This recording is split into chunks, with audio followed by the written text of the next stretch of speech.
Hello friends, welcome to Sri Jeeva's kitchen. இன்றைக்கி நம்ம சேனலில் என்ன ரெசிபி பார்க்க போகிறோன்னா, கேக் எப்படி பண்ணுறதுன்னு சொல்லி பார்க்கலாம். இதில் நம்ம முட்டை எதுவும் சேர்த்துக்கல, ஆயில் எதுவும் சேர்க்கல, மைதா எதுவுமே சேர்க்காமல் செய்ய போகிறோம். ரொம்ப டேஸ்ட்டாக இருந்துச்சு. இந்த மாதிரி நீங்களும் கண்டிப்பாக ஒரு தடவை ட்ரை பண்ணி பாருங்கள். மில்க் மெய்டு வச்சு தான் இன்றைக்கி நம்ம கேக் ரெடி பண்ண போகிறோம். பாருங்கள், இந்த மாதிரி 200 கிராம் அளவு மில்க் மெய்டு எடுத்துக்கிட்டாச்சு.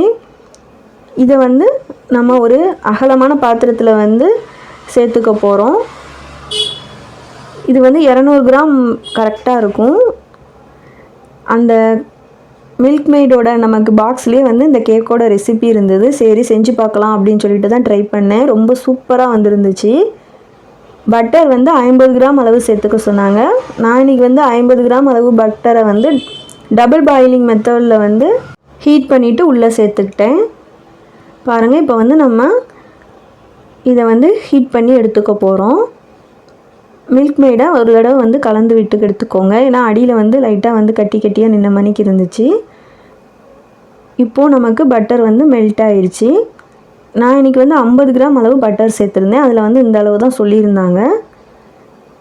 இப்போது லைட்டாக இதை மிக்ஸ் பண்ணி விட்டுக்கலாம். அதுக்கப்புறமா இது கூட வெனிலா எசன்ஸ் கொஞ்சமாக சேர்த்துக்க போகிறோம். ஒரு ஃப்ளேவருக்காக தான். அதிகமாக சேர்த்துறாதீங்க, கொஞ்சமாக சேர்த்துக்கிட்டா போதும். இப்போது இதையும் லைட்டாக கலந்து விட்டுக்கலாம். நான் இன்றைக்கி அதில் கோதுமை மாவு தான் சொல்லியிருந்தாங்க. நானும் கோதுமை மாவு தான் எடுத்துக்கிட்டேன். கோதுமை மாவு 100 கிராம் அளவு எடுத்துருக்கிறேன். நீங்கள் ஜஸ்ட்டு அது கட்டி கட்டியாக இல்லாமல் உள்ளே சேர்த்துக்கணும், அவ்வளோதான். பாருங்கள், இந்த மாதிரி கட்டி கட்டி உள்ளே இருக்கக்கூடாது. அதனால் லைட்டாக க்ரஷ் பண்ணிவிட்டு உள்ளே சேர்த்துக்கோங்க. கொக்கோ பவுடர் 25 கிராம் அளவு சொல்லியிருந்தாங்க. 25 கிராம் அளவு உள்ளே சேர்த்துக்கலாம்.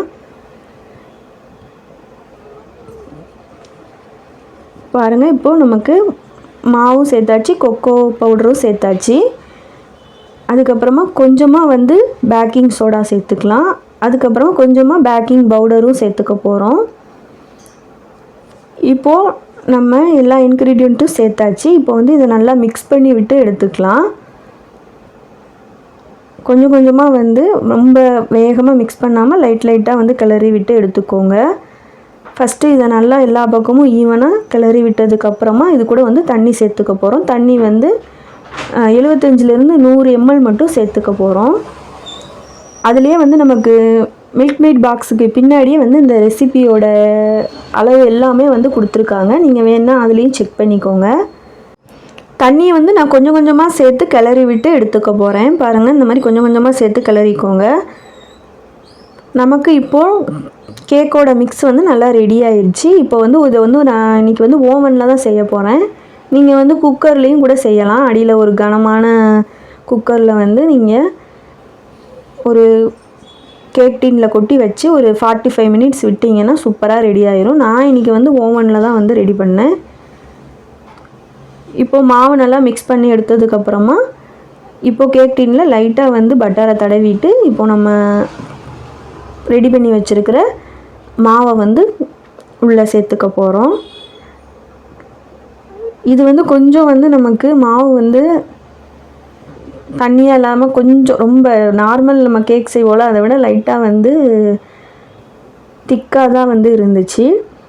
கேக் எப்படி வருமோ நினச்சிட்டு இருந்தேன். ஆனால் நல்லா தான் இருந்தது. ஆனால் லைட்டாக இன்னும் கொஞ்சம் தண்ணி சேர்த்துருந்துருக்கலான்னு எனக்கு தோணுச்சு. இப்போ நம்ம மாவை நல்லா ஈவன் பண்ணி விட்டுட்டு ஏற்கனவே ஃப்ரீ ஹீட் பண்ணி வச்சுருந்தேன். நான் 180 டிகிரி செல்சியஸில் ஒரு 10 நிமிஷம் ஃப்ரீ ஹீட் பண்ணி வச்சுருந்தேன். அதுக்கப்புறமா இப்போது உள்ள கேக் டீனை வச்சுட்டு 30 மினிட்ஸ் பேக்கிங்கில் 180 டிகிரி செல்சியஸில் வச்சுருக்கேன். இப்போது நம்ம பேக் பண்ணதுக்கப்புறமா பார்க்கலாம் எப்படி இருக்குதுன்னு சொல்லி. பாருங்கள், சூப்பராக இருந்துச்சு. ஆனால் லைட்டாக மேலே இந்த கிராக் இருந்துச்சு. அதான் ஃபஸ்ட்டே சொல்லியிருந்தேன்ல, நான் தண்ணி மட்டும் இன்னும் கொஞ்சம் சேர்த்துருக்கலான்னு தோணுச்சு. இப்போ இதை ஒரு பிளேட்டுக்கு மாற்றிக்கலாம். பாருங்கள், சூப்பராக இருக்குது. இதில் நம்ம ஆயில் சேர்க்கல, எக்கு சேர்க்கல. ஆனால் கேக்கோட டேஸ்ட்டும் ரொம்ப சூப்பராக இருந்தது. சுகரும் இல்லை, அதே மாதிரி மில்க் மெய்டு தான் சேர்த்துருந்தோம். பாருங்கள் எவ்வளோ சாஃப்டாக வந்திருக்குன்னு சொல்லி. நம்ம கட் பண்ணும்போதே வந்து கட் ஆகுது. இது வந்து நமக்கு லைட்டாக அந்த கிராக் விட்டுருந்தோம்ல அந்த இடம் வந்து கட் ஆகுது. கண்டிப்பாக இந்த மாதிரி நீங்களும் ஒரு தடவை ட்ரை பண்ணி பாருங்கள். பசங்களுக்கெல்லாம் ரொம்ப பிடிச்சிருந்துச்சு. ரொம்ப சாஃப்டாக இருந்துச்சு. ஓகே ஃப்ரெண்ட்ஸ், கண்டிப்பாக அந்த மாதிரி நீங்களும் ஒரு தடவை ட்ரை பண்ணி பாருங்கள். ட்ரை பண்ணி பார்த்துட்டு எப்படி இருந்துச்சுன்னு சொல்லி எனக்கு கமெண்ட்ஸில் சொல்லுங்கள். இந்த வீடியோ பிடிச்சிருந்தா லைக் பண்ணுங்கள். இது வரைக்கும் நம்ம சேனலை சப்ஸ்கிரைப் பண்ணாதவங்க சப்ஸ்கிரைப் பண்ணி வச்சுக்கோங்க. மீண்டும் அடுத்த வீடியோவில் சந்திக்கலாம்.